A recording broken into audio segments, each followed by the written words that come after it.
बासमती चावल की गुणवत्ता और निर्यात को बढ़ावा देने के उद्देश्य से उत्तर प्रदेश शासन ने बड़ा कदम उठाया है। शासन ने मुरादाबाद सहित प्रदेश के 30 जनपदों में 11 कीटनाशकों के प्रयोग, बिक्री और वितरण पर 60 दिनों की अवधि तक प्रतिबंध लगा दिया है।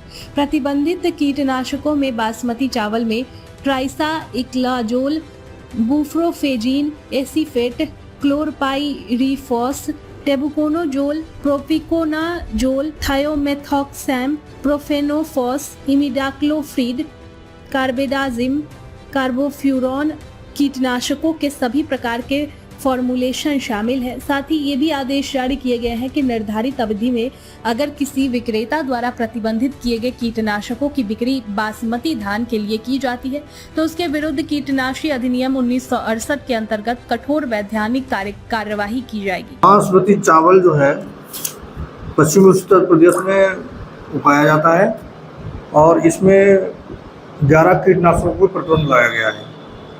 शासन के आदेश 8 अगस्त 2025 के अनुसार ये 11 कीटनाशकों पर प्रतिबंध लगाया गया है। इसका कारण ये है कि जो हमारा एपिडा है वहाँ से हमारा चावल का निर्यात होता है विदेशों में।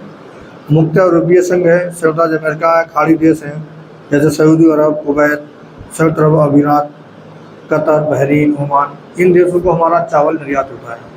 तो वहाँ पे क्वालिटी टेस्टिंग होती है जो कंज्यूम होता है उससे पहले, तो उसमें हमारे यहाँ चावल में पेस्टिसाइड रेड्यूज पाए जाते हैं, तो वहाँ से चावल को वापस कर देते हैं, जिससे हम देशवासियों को, किसानों को नुकसान उठाना पड़ता है। इसी सोच के साथ कि ये विदेश से माल वापस ना आए और उसकी क्वालिटी सही रहे, 11 कीटनाशकों में प्रतिबंध लगा दिया गया है। इसमें जो अपने ज़िले हैं 31 ज़िले हैं, केवल उन्हीं में प्रतिबंध है। केवल धान की फसल पर प्रतिबंध है और केवल 2 महीने के लिए प्रतिबंध है। 2 महीने के लिए प्रतिबंध इसलिए है कि इस समय जो है धान जो होता है उसमें दाना पड़ना शुरू हो जाता है और दाना पड़ने के बाद अगर आप कोई भी ये दवाएं जो हैं 9 और 11 उन पे अप्लाई करते हैं तो उसके रिव्यू चावल में पहुंच जाते हैं और चावल जब विदेश को एक्सपोर्ट होता है वहाँ पे क्वालिटी कंट्रोल टेस्ट होती है तो उसमें रिव्यू पाए जाते हैं।